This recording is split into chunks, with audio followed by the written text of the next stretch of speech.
welcome to another episode of the Agronomy Highlights podcast. I'm your host, Ryan Spellman, and I am an agronomy educator with Penn State Extension. And I am joined here today, as always, with my colleague and co-host, Justin Brackenridge. Now, we're going to jump right into this one. This is kind of a continuation of our two-part segment on agricultural technology and innovation. And we're specifically interviewing some of our specialists here at Penn State to learn more about the kind of agricultural technologies they're doing research on and the current status of that research. Now, if you missed our last episode, we interviewed Dr. Paul Esker to talk about drone technology and specifically drone spray technology and equipment, as well as Dr. John Wallace to learn more about exact apply herbicide technologies. So if you missed that episode, go back to our season 3, episode 2, and you can listen for that. Now, in this episode, we're going to be talking with Dr. Charlie White, again from Penn State, to learn a little bit about the nitrogen recommendation tools that he's working with and what he's learning about making better recommendations for nitrogen applications, as well as learning a little bit about variable rate prescriptions when it comes to not just nitrogen, but other fertilizers that folks are applying out in their fields. We're also going to be talking to Dr. Daniela Carrijo, and Daniela has some research on using drone technology to estimate amount of nitrogen contribution in a cover crop to that following crop. So look forward to hearing about that, as well as short corn. So she's working with genetics of corn that are shorter in stature. So she's going to talk all about that. So with that, we'll get right into the meat of this episode. We'll have Charlie on first. So Charlie, why don't you introduce yourself and tell us a little bit about your research? Hi, everyone. I'm Charlie White. I'm a member of the Agronomy Extension team, and I'm the specialist responsible for soil fertility and nutrient management recommendations. So thanks for having me on the show today. I'm really excited to share some of what we've been doing with technology and models and application equipment and making better recommendations that are more site specific. So kind of the driver behind all this, Charlie, is that even Ryan and I that work for Penn State don't always know exactly what's going on up there with the specialists in their research. And so even more so, a lot of our producers in the area and the state and around don't know what's going on either. So we wanted to take a little bit of time to let you introduce what you're doing for ag technologies or kind of emerging new things that's happening in your lab group, and then we'll take it from there and see where it goes. Yeah, well, thanks a lot. So, I think a lot of what's guiding my research and other people's work on nutrients is thinking about the 4R principles, right? 4Rs is the right rate, the right form, the right place, the right method of application of nutrients. And following these 4R practices helps us make nutrients more efficiently utilized so that we can get further with less applied, right? And by less applied, that means saving money, and going further means higher yields. And so, at the end of the day, it's hopefully more dollars in your pocket in terms of profitability on the nutrient side of the costs and returns. So, thinking about those 4Rs, we're working with technology that helps to improve our estimation of what's the right rate of nutrients. And a lot of that goes back to what is the crop demand, what is the supply from the soil, and how much additional do you need to put on as fertilizer or manure after you account for the supply from the soil. So we've been developing new models that predict the nitrogen availability. We've also looked at creating prescriptions that account for differences in yield potential. So using historical yield maps or maybe even satellite imagery of your, if you don't have yield maps, you can get satellite imagery from peak growing season that could help you estimate what the yield is in different zones of your field. And that can be a big, understanding that variable of what's your yield goal, your yield potential, that influences a lot about what the nutrient recommendations are, because a higher yielding crop is going to need more nutrients. And so it doesn't make sense to lay on a thick layer of nutrients in a part of the field that's not going to yield a lot and doesn't need a whole lot, right? You might have enough nutrients in the soil already to meet that, minor yield of a low yielding zone. So that's one of the things we're working on the application side, looking at equipment that can do variable rate applications from very high rates to very low rates. That can often be a challenge with our spreading equipment, or if we're side dressing with our side dressing rigs. So we've got some new nozzle technology on our research scale applicator that uses pulse width modulation, which gives us a much wider range of rates that can be applied. We're looking at also on the manure side of things, some sensors that can be put on a manure spreader that looks at what the nutrient content of that manure is as it's being applied, and then can vary the rate of application. If you've got nutrients that's manure that's really high in nutrients, you can put on a lower rate, or vice versa.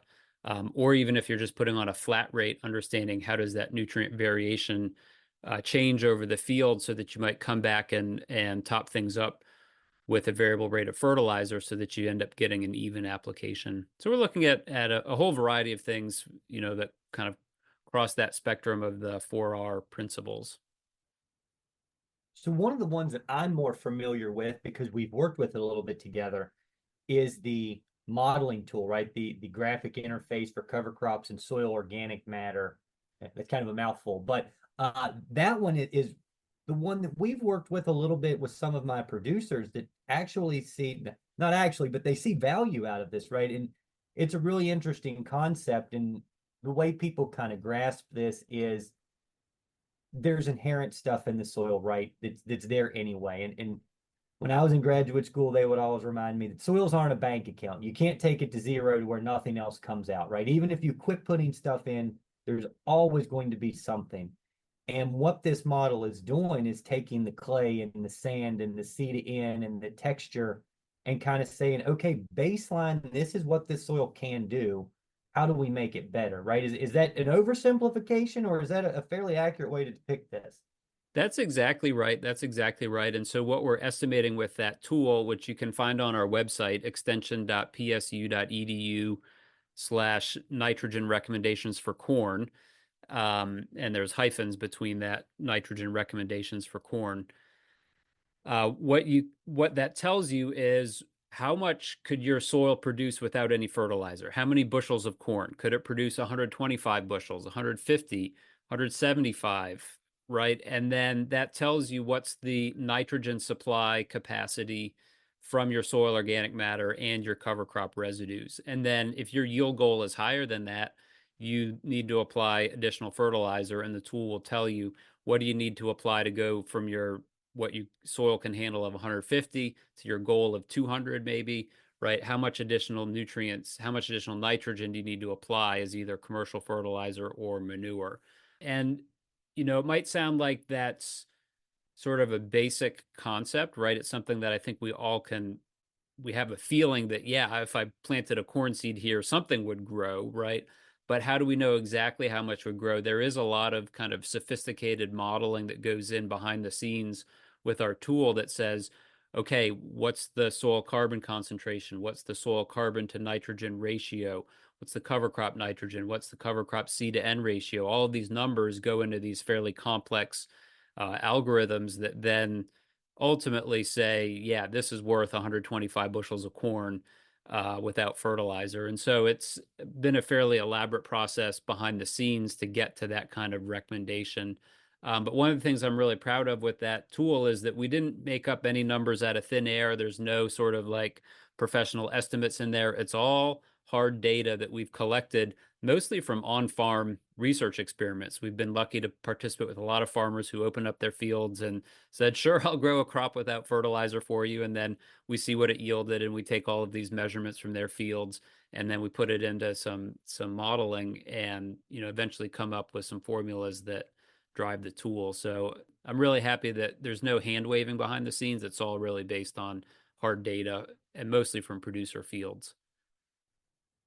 So the last thing I would mention or kind of bring up on this one before Ryan can jump to the next thing when would be the best time if a producer is really interested in doing something with this model?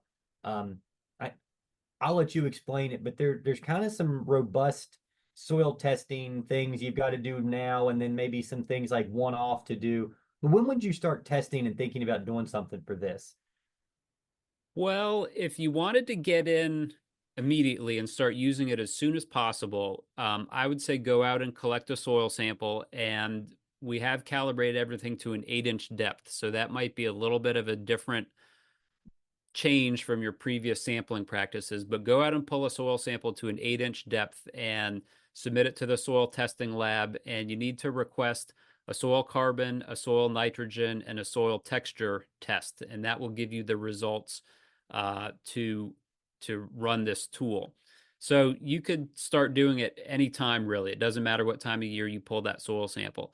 Now, if you don't want to go out and get a special soil sample, if you want to economize and sort of work your way into this gradually, what I would say is next time you go out to get your regular fertility samples, if you're already going to be out there making that effort to collect a sample, go to 8-inch depth, submit it for your regular fertility analysis, and then add on the soil carbon, soil nitrogen, and soil texture analysis. Add that on, and that way you're using the same soil sample that you would have collected anyways.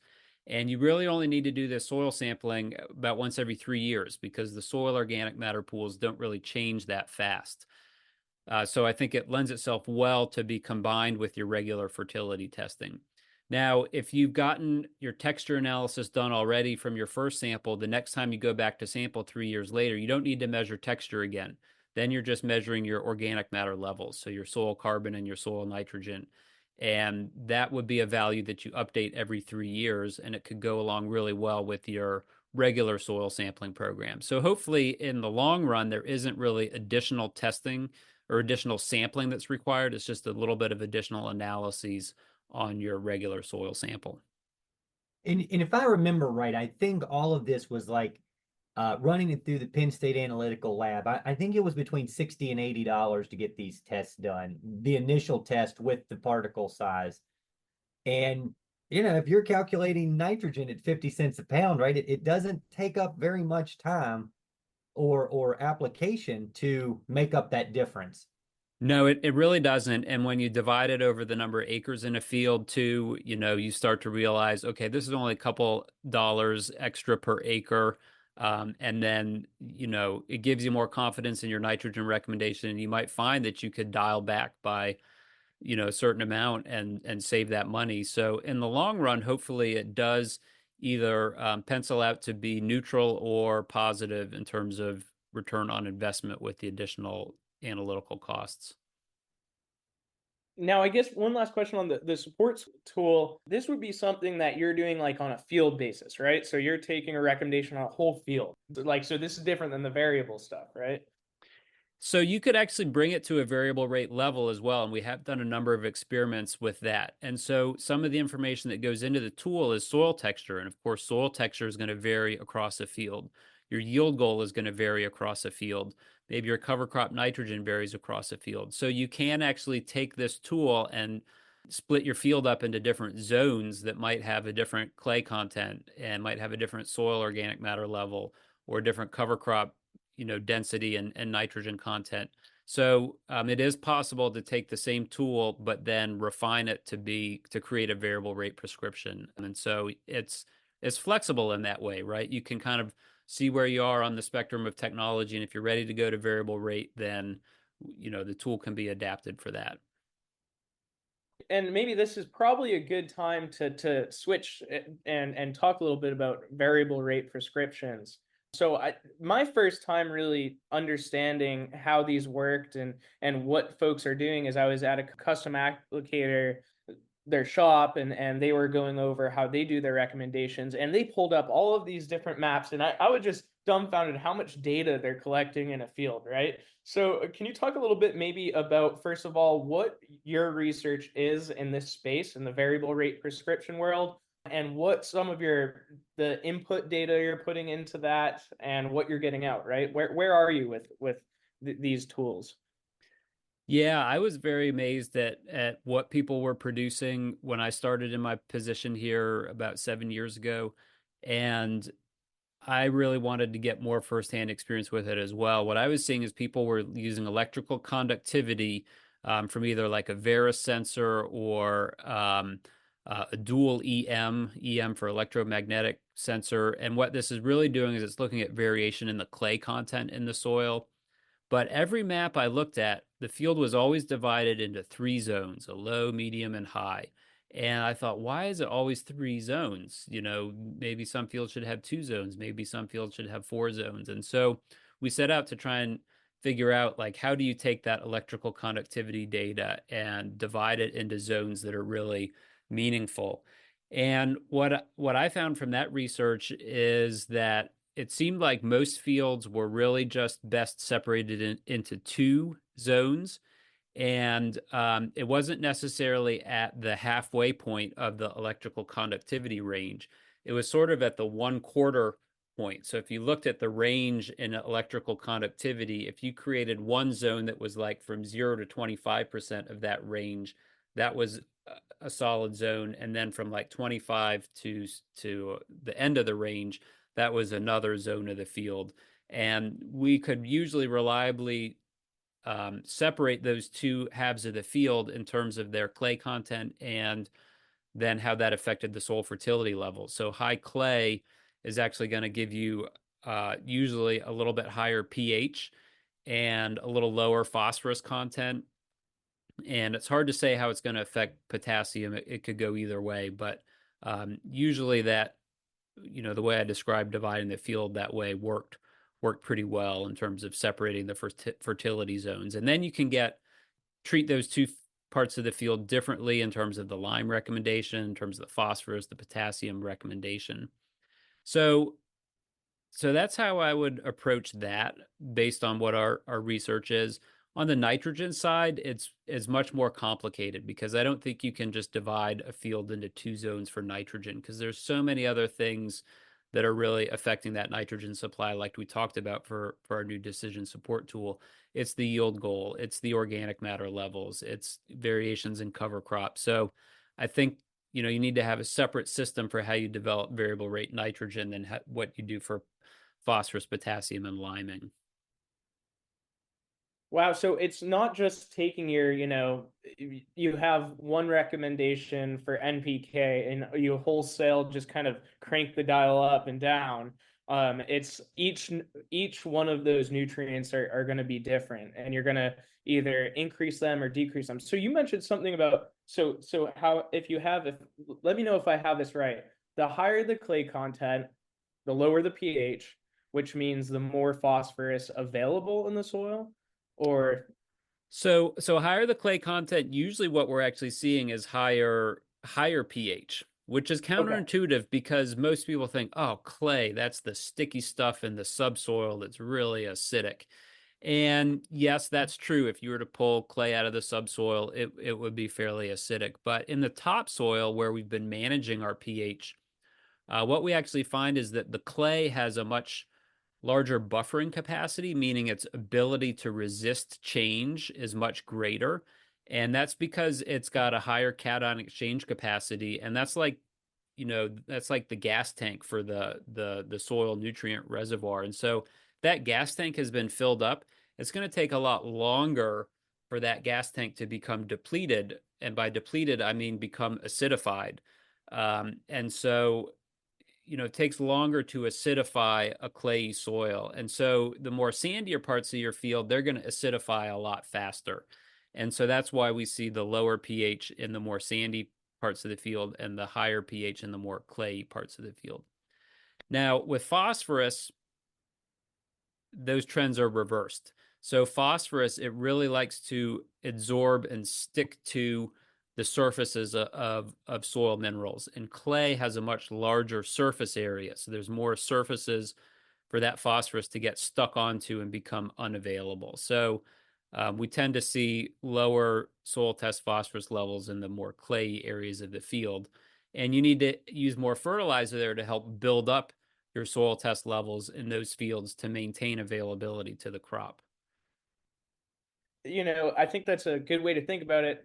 I grew up in New England. We had really sandy soil, and one of the things was all the soil was really acidic. We could grow blueberries really well. All of our flower species, they were all acidic loving soil. So that's probably how I can remember this. So when you're doing your variable rate prescription here, we know that a clay soil, it's absorbing more of that phosphorus, or I guess binding it would be the right word. So we need to apply more phosphorus, more fertilizer. Is that true for your potassiums and your nitrogens as well? I guess nitrogen's hard again because of how mobile, but how does that affect the P and the K part of this, right? Sure, sure. So, Or the N and the K, sorry. yeah, so for nitrogen, clay, just like clay binds up with phosphorus, clay also binds up organic matter. And so organic matter in a clay soil doesn't break down and mineralize as quickly and release that nitrogen. And so this is something that our decision support tool does account for. And that's sort of the reason we have you put your sand and your clay content in. And so in a clay part of the field, that organic matter isn't going to break down as fast and release the nitrogen. And so you need to have more nitrogen fertilizer applied in the clay parts of the field to maintain availability. Now, on the potassium side, it goes back to the cation exchange capacity of the soil. And it's a little tricky to say. It could go either direction really with potassium. It kind of depends what maybe the levels are. If you've got high levels of potassium already, that is it's like you filled up your gas tank, right? And so you're going to be able to go further with the potassium, in a high CEC soil. That said, if your potassium is low, then it's going to take more potassium applied to build it up, right? So it's very much like filling a gas tank, right? If you filled your gas tank and it's a big gas tank, you're ready to go the distance. But if that big gas tank is empty and you pull up to the pumps and want to fill it up, it's going to hurt, right? It's going to hurt your pocketbook. Try and fill up that big gas tank. And cation exchange capacity is very much the same way. So I'll ask a question similar to the last one. If someone's interested in getting into variable rates, um, we talked earlier about in our last podcast, we talked about this difference in technology, the spectrum that we deal with, or we recognize producers have, right? On the left, you've got people that are broadcasting or maybe not even calibrating things, but on the right, we've got people using variable rate technologies and sampling on these very precise grids and doing a lot of computer driven type data. If someone wants to kind of start getting into this and move closer to this, where do you recommend they start? How do they get the samples? How do they, where's the low end or novice type technologies for someone to dip their toe into this realm? Yeah, well, I would start talking to your trusted agronomic advisors. Start talking to them and see if any of them offer a service for precision nutrient application. And if they do, I would, ask them, what does it cost? What can we do it on a couple fields? What's it going to take to get my foot in the door? And try it out on a limited scale and see how it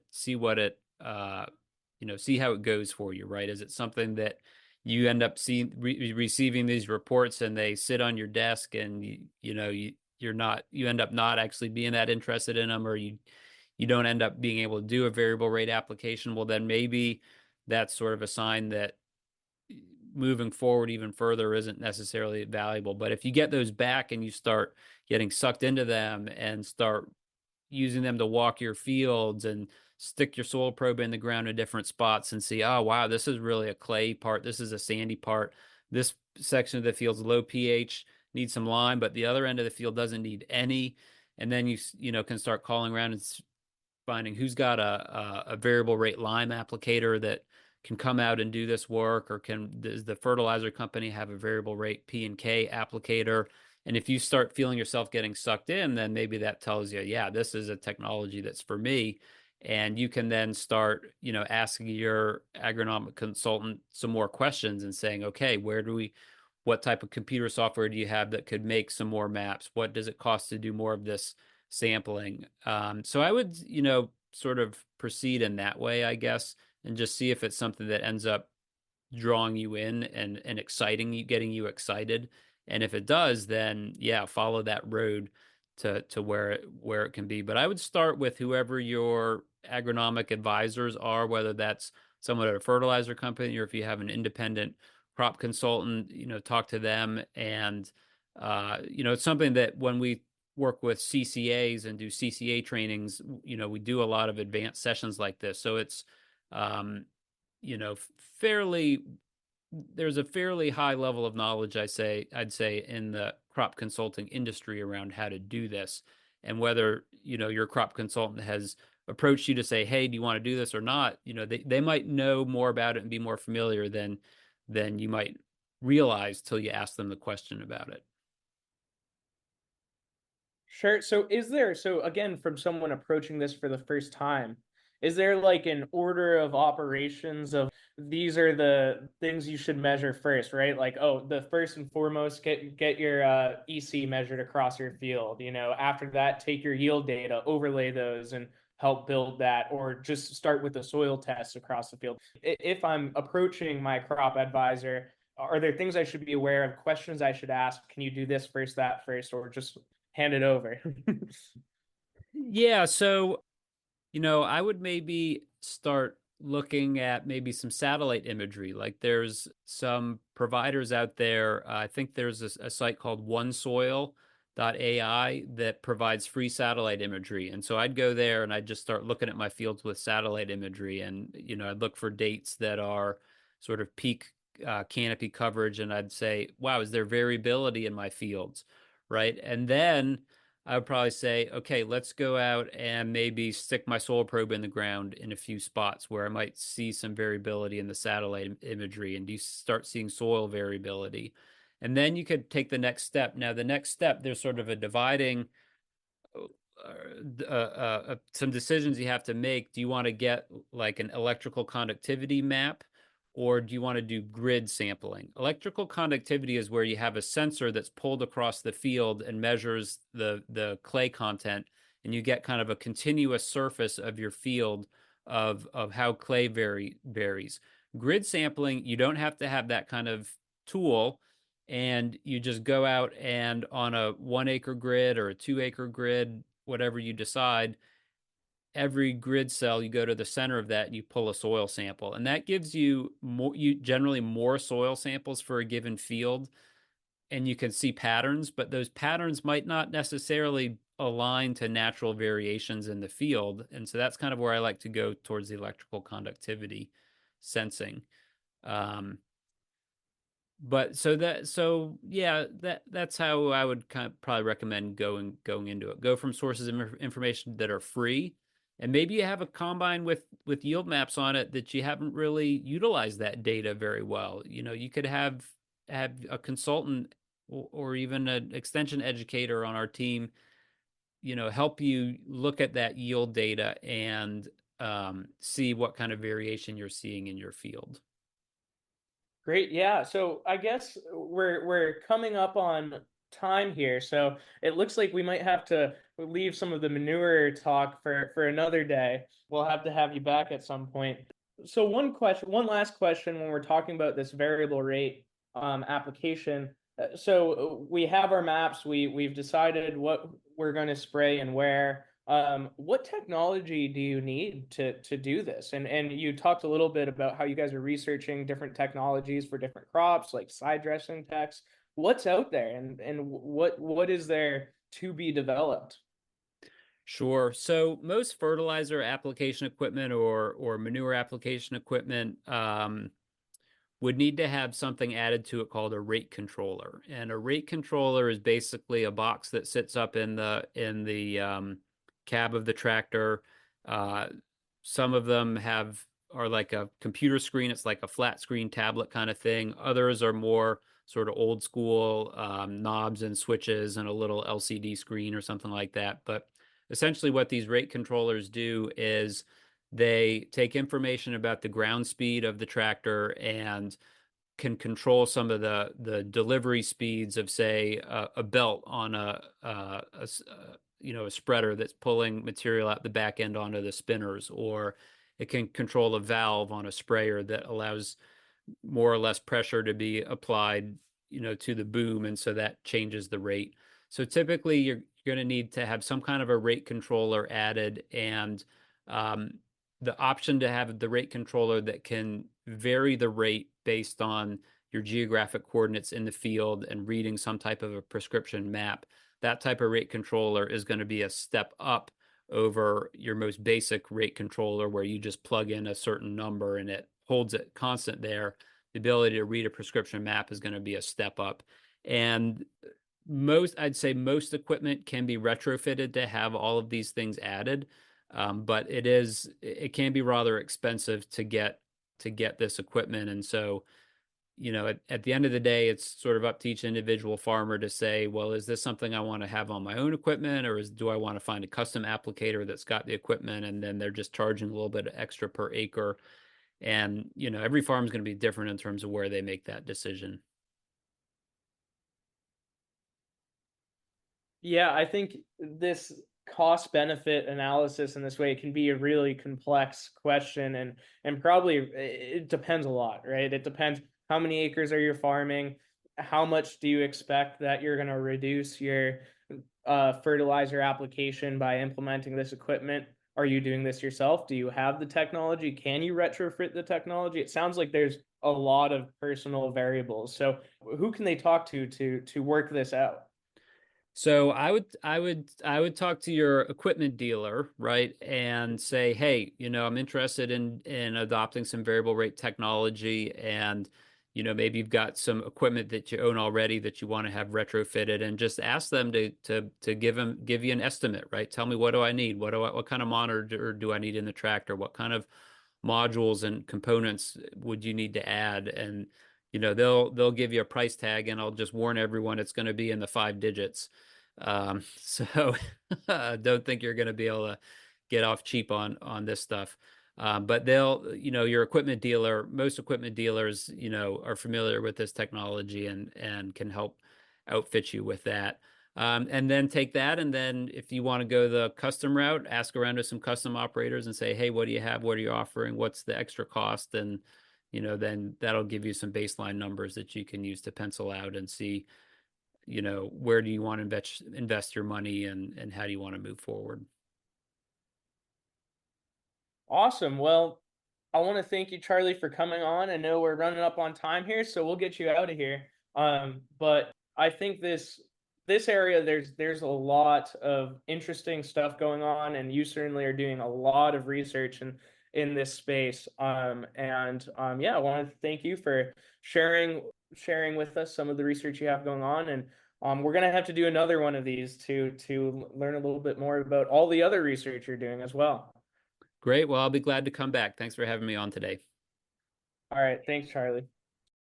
All right, thank you, Charlie. That was a great kind of segue into our next guest, who is Dr. Daniela Carrijo, and she is our small grain, or maybe all grain, specialist at Penn State. So, Daniela, do you want to introduce yourself and talk to us about what your lab group is doing towards ag innovations and technology?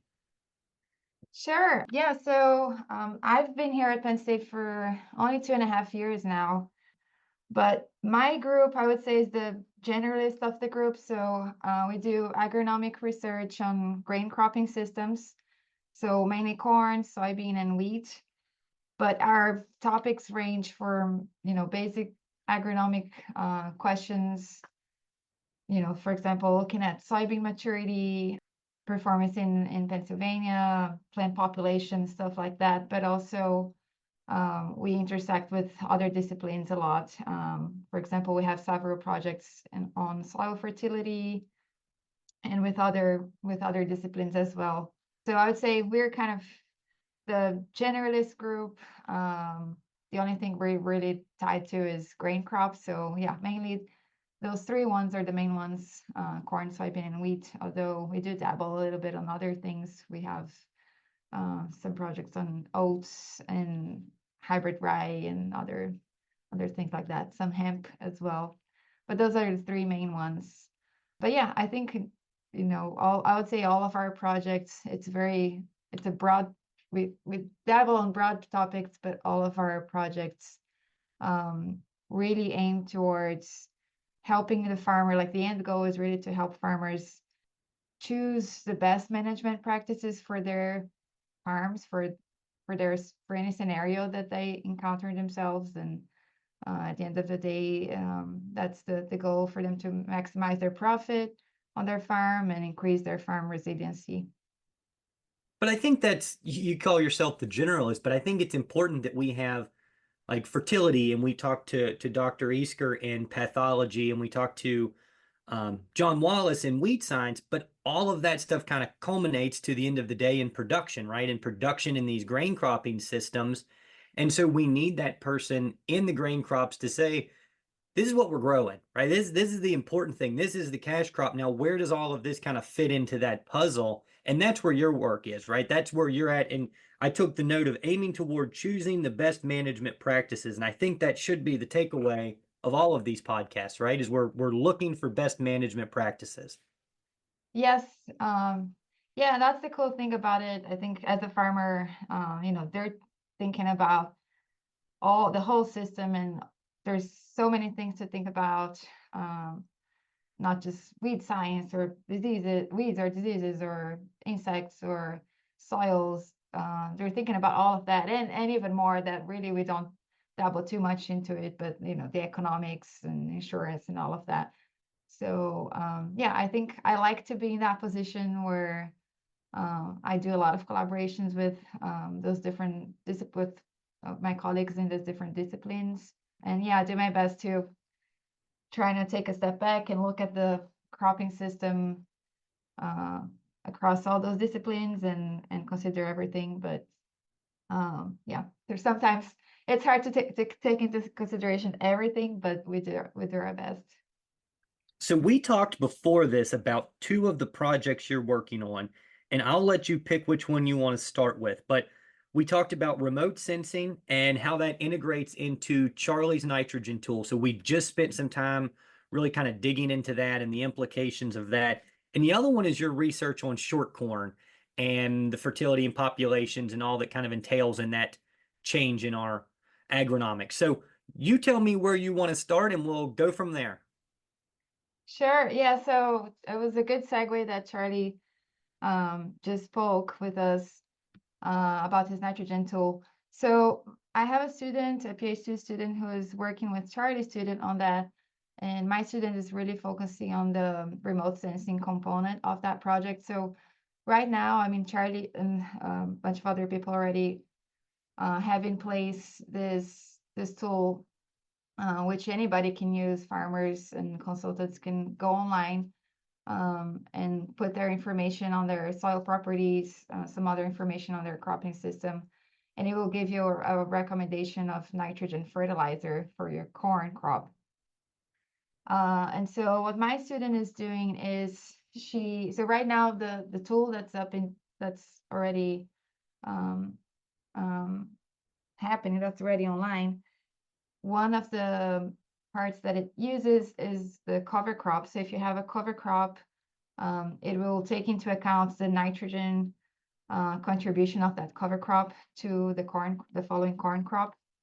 And right now, the tool that we have, that nitrogen contribution from the cover crop is based on the NDVI, which is an index of like how green that crop is. So basically, you use a handheld sensor, you just like walk around the field, and that sensor will pick up how green that cover crop is, and that will translate into how much nitrogen is in that cover crop. So right now, the tool we're using is based on this measurement that we're getting from this handheld sensor, which is a green seeker, which works well. But I mean, if you think about it, for a farmer to use, for crop consultants to use at a big scale for big fields, it's not very handy. And so my student has been using a bunch of cover crop fields, and the goal is for her to translate that measurement and see if we can get the same measurement, with the same precision, or even better with drone or satellite data. So she's been flying drones and working on satellite data from different fields here in Pennsylvania, and also doing the ground truth measurements, which is basically going out to the field and harvesting those cover crops, grinding that tissue, running it in an instrument here in the lab to quantify how much nitrogen is in that cover crop, and then relating that to what we're seeing from the satellite images and the drone images. And so she's towards the end of that project, and we've been getting really good results, even more precise than what we were getting with the handheld sensor.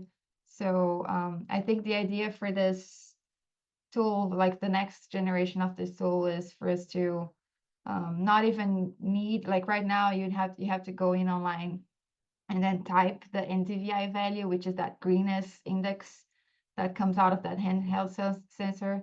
Instead of doing that, I think in the future, and I'm thinking even beyond the drone, I think the drone works very well, but even beyond the drone, the future would be you could type your location, and that will, like on the tool, and that will automatically like extract the satellite imagery from whenever you want that data, like right before you terminate that cover crop typically.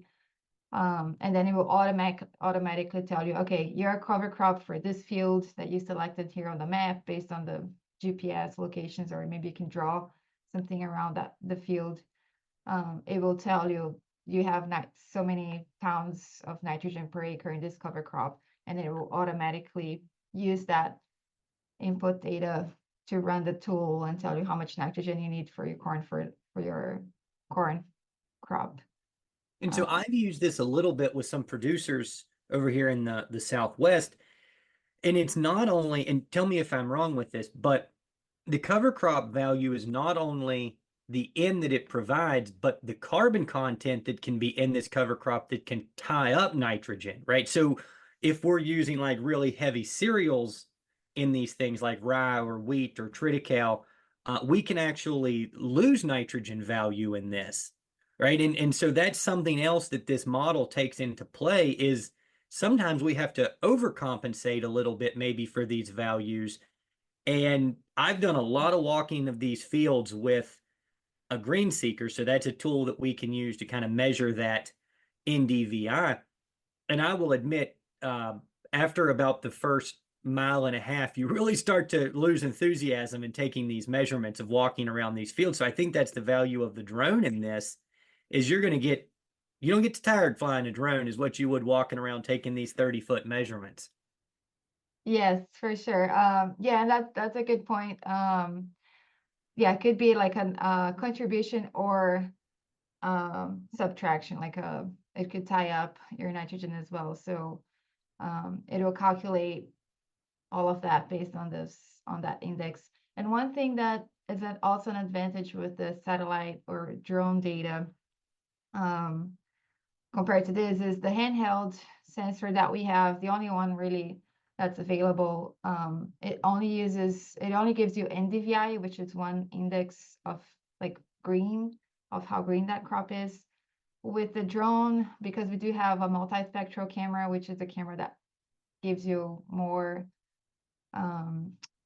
data than just the NDVI, and also with the satellite, we can use more data than just the NDVI. So one that we've been using that's working really well is the NDRE, which is another index that uses another band, like an extra band compared to the NDVI. So it can see, it's basically can see more than the naked eye, and we can play with the satellite or the drone data. We can play with those different indices, and this NDRE, which is similar to NDVI but uses an extra band of colors, basically, that's been working out better than the NDVI as well. So this is kind of a perfect pairing project, right? We previously met with Dr. Paul and talked about his work in drones and where he kind of sees drones fitting into agriculture. We talked to Charlie about this nitrogen model and where this goes in us looking at how we can maximize our nitrogen use efficiency in our systems. And now you're kind of integrating the usage of drones in agriculture and this maximizing your returns on nitrogen into one really nice project. Yep. Yeah, and I think Yeah, just for folks who are not familiar, I guess, with drones, the one that we're using here for this project is just for images. So really the only purpose of this drone is to carry this multispectral camera to take a bunch of pictures of the fields, of the cover crop or the cornfield. And then we have to, stitch them together and do some processing of those images to get the actual data, like the NDVI or the index that I'm talking about. So when you're thinking about what type of drone we need for this, it's really a small drone because all it's doing is carrying that little camera, which is, the size of is pretty much the size of a phone.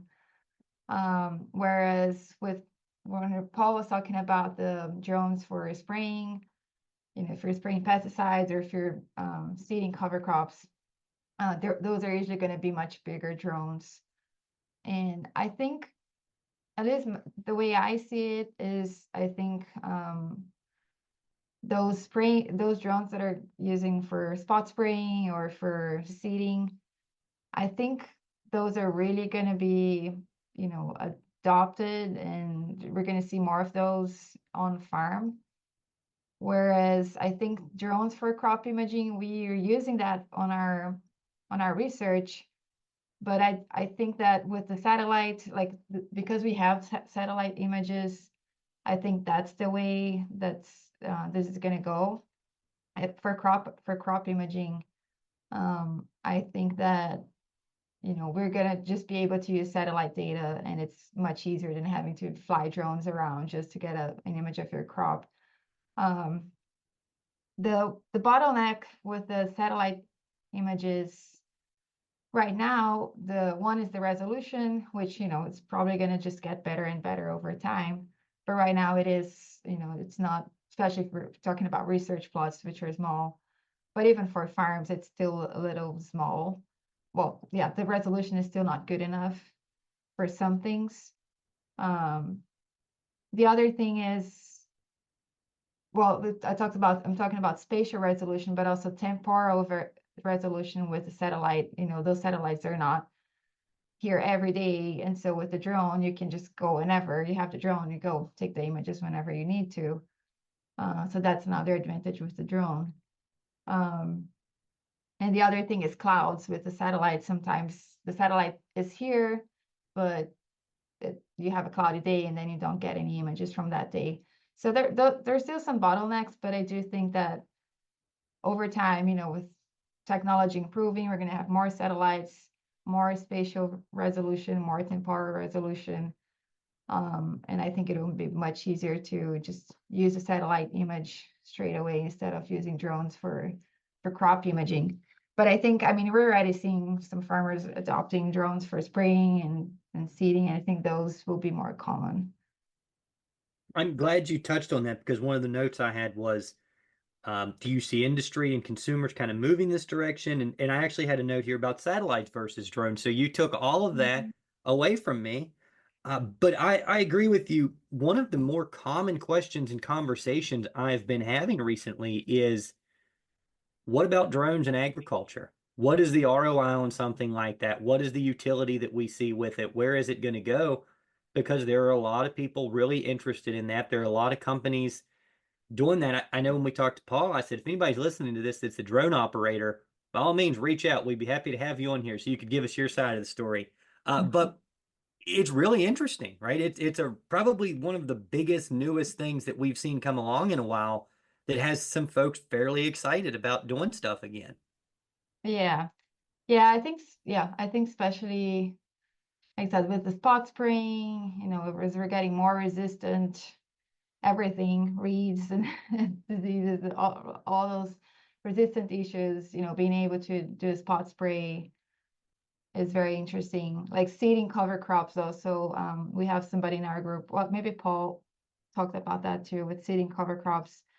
Folks are interested because you can seed your cover crops earlier before harvesting the crop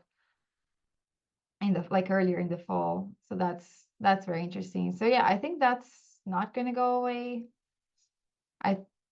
I see, maybe, I don't know, maybe some farmers doing that themselves, but I think really the industry is gonna it's going to lead that, consultants, or like you'd have somebody come to your field and do it for you instead of do it yourself. I know just from from operating drones, I have a license. My student who's doing that has her license for flying drones, and it is a lot of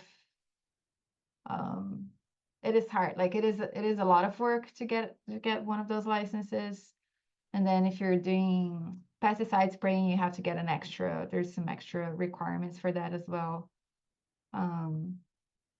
So I think, I think there's already a lot of people in the industry who's doing that. So I think that's the way it's going to go. But yeah, if I think for crop imaging, we're probably going to go with satellites in the future. I think that's the way that's the way we're heading. Great. So, any last thoughts on that? Because I don't want to cut time short on short corn. I want to make sure we leave plenty of that because I also see some questions about that floating around. Yeah. Well, I guess the last thing is, so we talked about the cover crop, but actually the bigger part of this project that my student is working on with the nitrogen tool is she's also taking images of the corn. So the idea with that is, like the tool we have right now, it gives you a recommendation of nitrogen fertilizer for the corn crop, like before you even plant the corn, right? Like all the information we have here is like pre-plant. So the soil properties, really the latest information you need here is the cover crop, because you're going to want to do that right before you terminate the cover crop. But we're talking early spring. You can run this tool and it will give you a recommendation. Now, the next phase of this that we're researching is, well, you can run this tool before planting, but then we can also use information after planting to inform us about side dressing nitrogen rates, because a lot of people are doing side dressing here in Pennsylvania and in other places as well. Actually, some people, basically put all their nitrogen at side dressing because they might be using manure. And so at this point, at side dressing, another information we can use to help us make a better recommendation is how much nitrogen the corn crop already took from planting until side dressing stage. And so she's also taking images, flying drones over the cornfield to help with that. So that's still much in the process. I haven't seen a lot of the results, but this is something that a lot of other groups are doing as well, not just ours, and it looks very promising, because a lot of things can happen between planting and V6 if you have dry weather, or just the plant population wasn't what you expected, things like that. And so it's just another opportunity for you to fine-tune that nitrogen recommendation again. So some of us may remember SPAD meter testing, right? When we started getting into that, and it sounds like this might be the new wave, or SPAD 2.0, maybe we could say, but we kind of drifted away from that because one of the things with the SPAD testing was it was for like heavily manured areas, or areas that had low amounts of N at starter. And as we kind of moved away from some of that in the state, it became a little less predictable, and we needed more of these check strips. And that was kind of more of a time-consuming process for people that they didn't want to do. And so then we kind of moved into the pre-side dress nitrogen test, or the PSNT, and pulling samples. And again, sometimes people do that very well, and sometimes people don't. And so then we really kind of get to this point where we just shoot from the hip every year, right? And we're putting down 100 units or 75 units every year because that's what we do. I think it's great. And I really hope that there's something to this of maybe getting an instantaneous type test after a bunch of this data to say, well, this one needs this type of rate compared to that one. Is that the overall goal of something like this? Yes. Yeah. So it's a similar idea with the SPAD meter, because the SPAD meter is also measuring how much nitrogen, an indication of how much nitrogen is in that corn crop. But yeah, I've done a lot of SPAD meters a long time ago, and those are very time consuming. You're basically measuring a tiny bit of the leaf. So yeah, that's the idea, is you could use that image right before side dressing to inform you of how much nitrogen is there. One thing I'll say is, you mentioned the reference strip that we had with the SPAD meter. I'm not sure if we're going to get away without that, even with the satellite or drone imagery, but we'll see. We're looking into some options of there's like a virtual reference that we're looking at, but it's hard to know how much nitrogen it is without having a reference that is telling you, okay, this is green because of nitrogen versus, or this is yellow because of a lack of nitrogen, or this is yellow because of something else, because it's dry or something else. So that's the main challenge, I would say, with this approach in general. And I think as researchers, we just always like check strips, right? Why not? The more the merrier. The more the merrier, yeah. Okay, so let's talk about short corn. Let's tell us, what is short corn? I've seen a lot of short corn this year, but I don't think that's genetics, right? So explain us that concept of what short corn is and why we're talking about that, or why you're researching it, maybe. Yeah, well, it looks like this year we didn't need short corn anyways, because we're having naturally corn that is very short because of the drought. But when I'm talking about short corn here is the short stature corn, which is a new trait that several companies are working on. And really what it does is it just makes that corn shorter. The reason why people are interested in that, there's kind of maybe several. One is that short corn is going to be more resistant to lodging. Folks in the Midwest might be more interested in that. Here, I think we don't have so many so much lodging issues to be worried about. Another thing some folks are interested in is, with that short stature corn, you're having less residue. And I know some folks here, no, we have a lot of no-till, and some folks are having, sometimes that amount of residue is too high, and they see that as a problem with planting. So some folks are interested in having just less residue when they're coming back to that field and no-tilling. And then the other thing, which probably is, I would say, the most farmers are interested in, the most attractive for most farmers, is being able to come back in season and do an application, like an over-the-top application, be it a fungicide at tasseling or with nitrogen. That's one thing that I'm interested in, and it's part of our research as well. But just, if you have that shorter crop, that shorter canopy, it allows you to go back in the season a little bit later and do something maybe with your own ground rig, if you have a ground rig. And maybe some folks who are doing those later applications, they are relying on an airplane, or here maybe a helicopter to spray something for them. And so some of those folks are interested in, hey, if I have a shorter crop, I can maybe do those applications myself with the ground rig that I already have. So for context, what do you, in your mind, think of the height difference between regular corn and short-statured corn? Yeah, sure. So I guess one thing I should say first is, from our research and based on the literature as well, what we know that's out there and what we've been researching is all based on genetics that are from Bayer, and they're all like they're all still in the breeding pipeline. We haven't dealt with any variety that's already being commercialized. Which, as far as I know, they're being commercialized this year in the Midwest. They don't have a lot, so I think it's really, a small number of farms that are doing it, and they're not doing that here, in big scale commercially in Pennsylvania yet.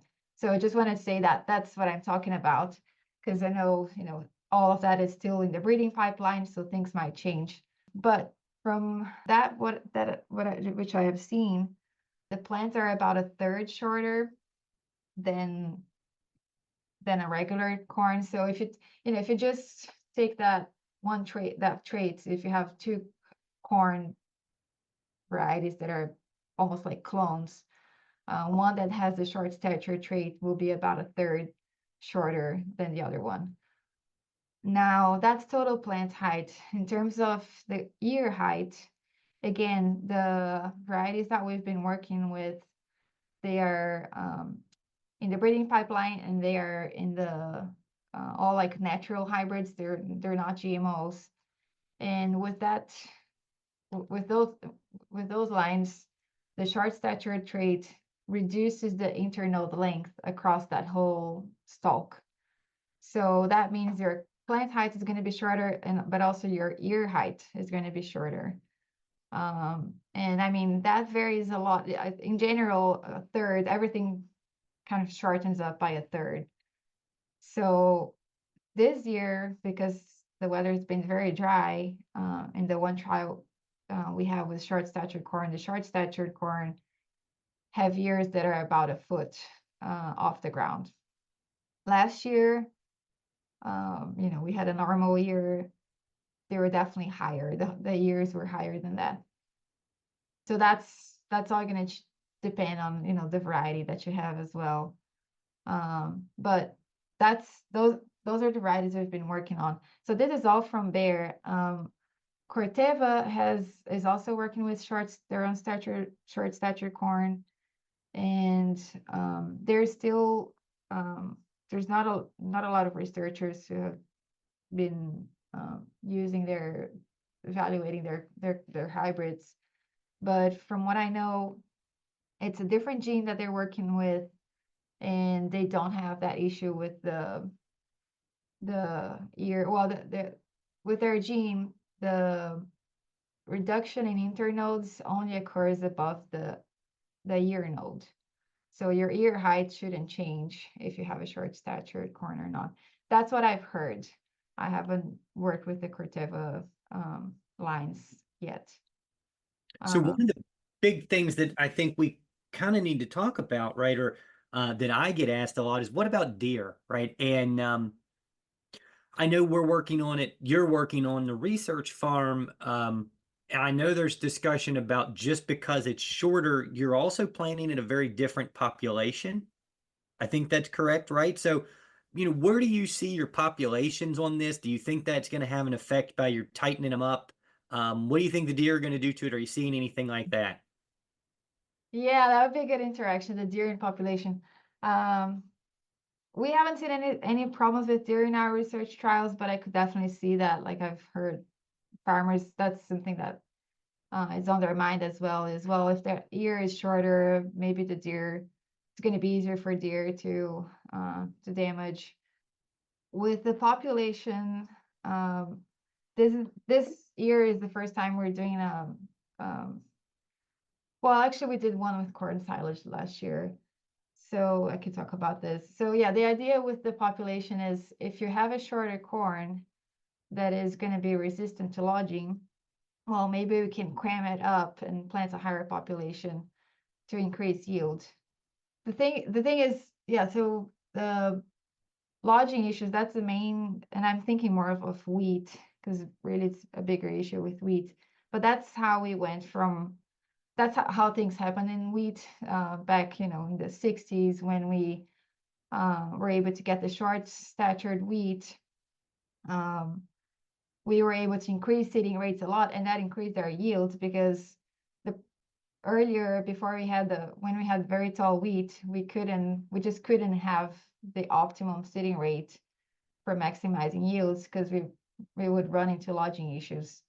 So that was very successful in wheat for increasing yields. We had shorter plants, increased our seeding rates, we're able to increase our yields that way. So with the short stature corn, that's where people are coming from. the idea is, well, if you have less lodging risk, then we can increase our seeding rates and increase our yields with that.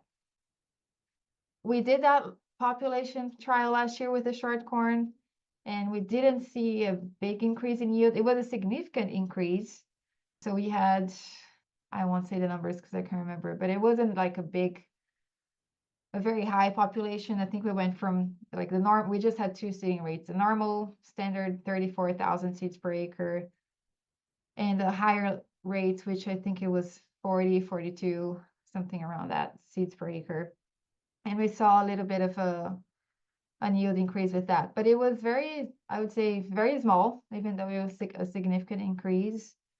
And so I don't think it's going to be, like wheat, because I think we don't have we don't have too much lodging issues already to start with corn.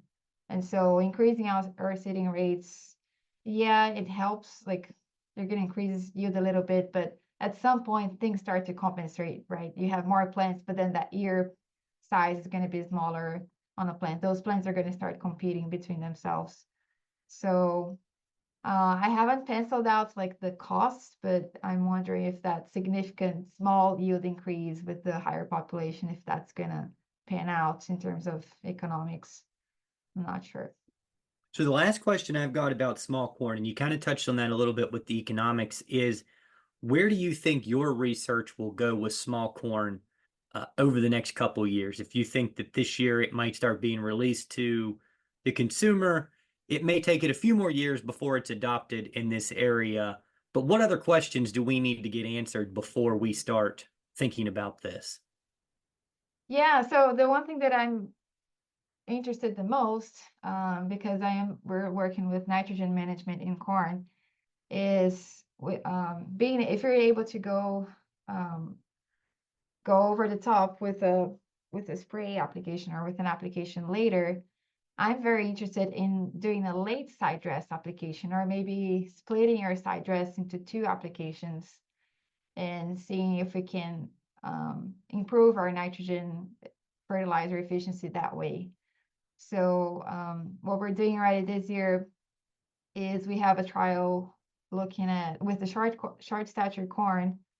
We also have some tall corn as a comparison, and we're doing a side dress application at V6, like typical side dress timing, and then another with V6, like half at V6 and the other half at V12, so a little bit later, because we're going to be able to do that with the short stature corn.